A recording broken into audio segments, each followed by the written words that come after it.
ബിജെപിയുടെ കോൺഗ്രസ് അനുകൂല നിലപാടാണ് കേന്ദ്രത്തിൽ സ്വീകരിക്കുന്നത് എന്ന് എഐടിയുസി സംസ്ഥാന സെക്രട്ടറി കെ.പി. രാജേന്ദ്രൻ പറഞ്ഞു. എഐടിയുസി പ്രക്ഷോഭയാത്രയ്ക്ക് കോന്നിയിൽ നൽകിയ സ്വീകരണം ഉദ്ഘാടനം ചെയ്തു സംസാരിക്കുകയായിരുന്നു അദ്ദേഹം.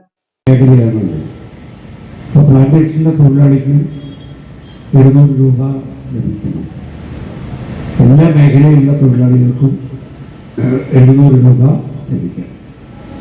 അത് സപ്ലൈകോയിൽ പണിയെടുക്കുന്ന തൊഴിലാളികളായാലും സ്കൂൾ ഭക്ഷണം പാചകം ചെയ്യുന്ന തൊഴിലാളികളായാലും ഫാക്ടറിയിൽ പോകുന്ന തൊഴിലാളിയായാലും കയറി വിരിക്കുന്ന തൊഴിലാളിയായാലും 700 രൂപ സർക്കാർ പ്രഖ്യാപിച്ചിട്ടുള്ളതാണ്.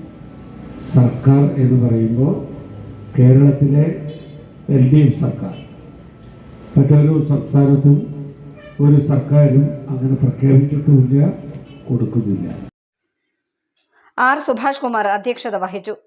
CPI സംസ്ഥാന കൗൺസിൽ അംഗം PR ഗോപിനാഥൻ, CPI കോന്നി മണ്ഡലം സെക്രട്ടറി K രാജേഷ്, മണ്ഡലം assistant secretary A Deepakumar, CPI Koodal മണ്ഡലം acting secretary Santhosh Kollanpadi, CPI ജില്ലാ എക്സിക്യൂട്ടീവ് അംഗം MB മണിയമ്മ, AITUC ജില്ലാ secretary D Saji, AITUC head load workers union ജില്ലാ secretary Benzy Thomas, PDPL union ജില്ലാ സെക്രട്ടറി ഇളമണ്ണൂർ രവി, CPI ജില്ലാ കൗൺസിൽ അംഗങ്ങളായ സുമതി നരേന്ദ്രൻ, വിജയ വിൽസൺ തുടങ്ങിയവർ സംസാരിച്ചു. കോന്നി KSRTC ഉപറേറ്റിംഗ് സ്റ്റേഷൻ പരിസരത്ത് നൽകിയ സ്വീകരണത്തിൽ നിരവധി പേർ പങ്കെടുത്തു.